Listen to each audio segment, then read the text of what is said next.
Hello दोस्तों, आपका स्वागत है ज्ञान फॉर जॉब चैनल में। दोस्तों, आज के इस वीडियो में हम देखने वाले हैं लेटेस्ट इंडिया जीडीपी फोरकास्ट, यानी कि भारत का जीडीपी अनुमान या अनुभव, जो कि विभिन्न ऑर्गेनाइजेशंस द्वारा लगाए गए हैं, जैसे एडीबी, क्रिसिल, एसबीआई, इकरा आदि के द्वारा, जो कि फाइनेंशियल ईयर 2021 के लिए लगाए गए हैं। तो ये काफ़ी इंपॉर्टेंट हो जाते हैं एनटीपीसी एग्जाम जो देने वाले हैं अभी उनके लिए दोस्तों। तो प्लीज़ ये वीडियो आप देख कर जाएं पूरा, यहाँ से एक नंबर जरूर आएगा। ठीक है, तो चलिए देखते हैं। पहला है, ओसीईडी ने वित्त वर्ष 2021 में भारत के जीडीपी कितना रहने का अनुमान लगाया है। दोस्तों, ओसीईडी यानी कि organisation for economics cooperation and development, दोस्तों इसने वित्त वर्ष 2021 में भारत का जीडीपी माइनस का 9.9% रहने का अनुमान लगाया है। ठीक है, तो ये याद रखिएगा। और माइनस तो सभी में दोस्तों, तो आपको सिर्फ ये डेटा याद रखना है, माइनस का 9.9%। ठीक है, और ये ओसीडी ने वित्त वर्ष 2022 में भारत का जीडीपी 8% से बढ़ने का अनुमान लगाया है। ठीक है, तो ये भी आप याद रखिएगा। और ओसीडी ने फाइनेंशियल ईयर 2021 में भारत का जीडीपी माइनस का 9.9% रहने का अनुमान लगाया है। अगला है दोस्तों, यूबीएस ने वित्त वर्ष 2021 में भारत के जीडीपी कितना रहने का अनुमान लगाया है। दोस्तों, यूएस की बात करें तो दोस्तों इसने वित्त वर्ष 2021 में भारत का जीडीपी माइनस का 10.5% होगा। दोस्तों यहाँ 5 कर लीजिए। ठीक है, माइनस का 10.5% रहने का अनुमान लगाया है। ठीक है, और वहीं बात करें फाइनेंशियल ईयर 2022 में, तो दोस्तों वहाँ इसने बात करा है 10% वृद्धि का। ठीक है, तो ये याद रखिएगा, जो कि 2021 में यूबीएस ने भारत के जीडीपी माइनस का 10.5% रहने का अनुमान लगाया है। ठीक है, याद रखिएगा। अगला है दोस्तों, नोमुरा। नोमुरा ने वित्त वर्ष 2021 में भारत का जीडीपी कितना रहने का अनुमान लगाया है। दोस्तों, नोमुरा ने वित्त वर्ष 2021 में भारत का जीडीपी माइनस का 7.1% रहने का अनुमान लगाया है। ठीक है, तो ये याद रखिएगा। इसका आंसर हो जाएगा दोस्तों ऑप्शन बी, माइनस का 7.1%। अगला है दोस्तों, एनसीएआर। एनसीएआर ने वित्त वर्ष 2021 में भारत के जीडीपी कितना रहने का अनुमान लगाया है। दोस्तों, एनसीएआर यानी national council of applied economics research, ठीक है, जिसने भारत का जीडीपी वित्त वर्ष 2021 में माइनस का 7.3% रहने का अनुमान लगाया है। ठीक है, तो इसका आंसर हो जाएगा दोस्तों ऑप्शन सी, माइनस का 7.3%। याद रखिएगा, ये सब एग्जाम में पूछ लेंगे। ठीक है, तो आपको अपडेट रहना है दोस्तों। तो ये सारे आप नोट कर सकते हैं और उसे याद करके ही एग्जाम में एक बार देख कर जरूर जाइएगा। ठीक है, यहाँ से एक नंबर आपका बन सकता है। और दोस्तों, यदि आप हमारे चैनल पे नए हैं तो दोस्तों आप हमारे चैनल को सब्सक्राइब कर लें, ताकि आगे के इसी तरह के वीडियो आपको मिलते रहे। और यदि आपको वीडियो पसंद आई तो प्लीज़ वीडियो को लाइक कर दीजिएगा और इसे शेयर भी कर दीजिएगा। चलिए अगला देखते हैं। अगला है, आईसीआरए ने वित्त वर्ष 2021 में भारत के जीडीपी कितना रहने का अनुमान लगाया है।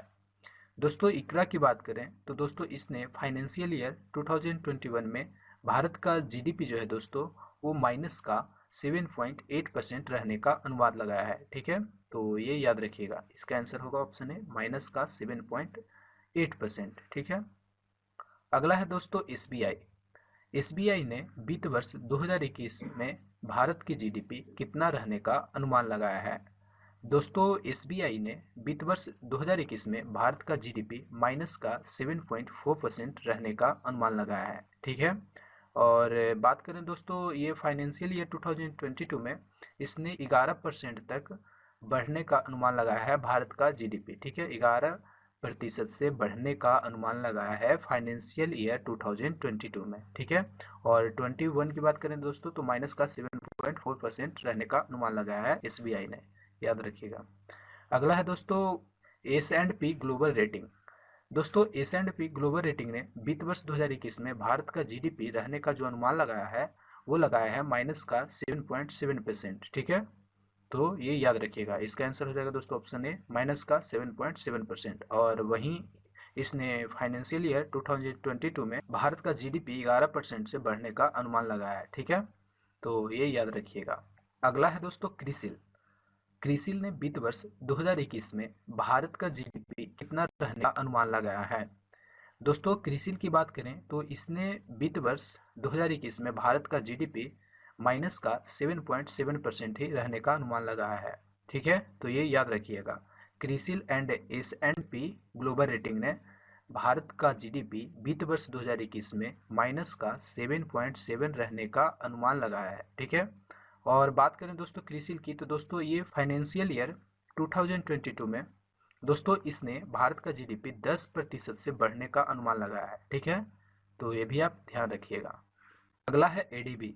एडीबी ने वित्त वर्ष 2020-21 में भारत का जीडीपी कितना रहने का अनुमान लगाया है।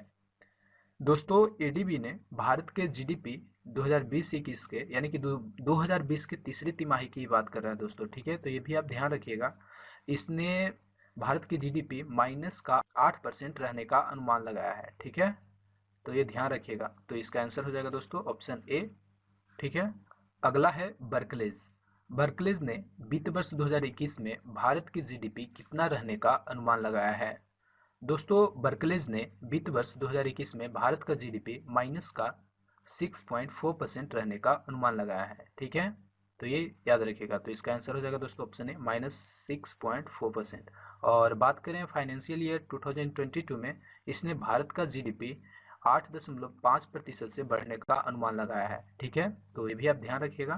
फिलहाल इसका आंसर होगा दोस्तों ऑप्शन ए माइनस का 6.4%। अगला है गोल्डमैन सैक्स ने वित्त वर्ष 2021 में भारत के जीडीपी कितना रहने का अनुमान लगाया है। दोस्तों वो लगाया है माइनस का 10.3%। ठीक है, तो ये ध्यान रखिएगा। इसका आंसर होगा ऑप्शन सी माइनस का 10.3%। अगला है दोस्तों फिच रेटिंग ने वित्त वर्ष 2021 में भारत की जीडीपी कितना रहने का अनुमान लगाया है। दोस्तों फिच ने वित्त वर्ष 2021 में भारत का जीडीपी माइनस का 9.4% रहने का अनुमान लगाया है। ठीक है, तो इसका आंसर होगा ऑप्शन है माइनस का 9.4%। दोस्तों अंत में एक क्वेश्चन है आपके लिए जो कि आपको कमेंट बॉक्स में बताना है। यदि आप करंट अफेयर से अपडेट हैं तो आई होप आपको इसका आंसर जरूर पता होगा। क्वेश्चन है एसबीआई के नए चेयरमैन कौन बन गए हैं। ठीक है, तो इसका आंसर आपको कमेंट बॉक्स में बताना है दोस्तों। और दोस्तों आई होप आपको ये वीडियो अच्छी लगी होगी। दोस्तों अच्छी लगी तो प्लीज़ एक लाइक कर दें, शेयर कर दीजिए। और यदि आप हमारे चैनल पर नए हैं और इसी तरह के और भी वीडियो चाहते हैं तो प्लीज़ हमारे चैनल को सब्सक्राइब कर बेल आइकन को ऑल पे सेट जरूर कर लें। ठीक है, तो दोस्तों चलिए मिलते हैं अगले वीडियो में, तब तक के लिए जय हिंद।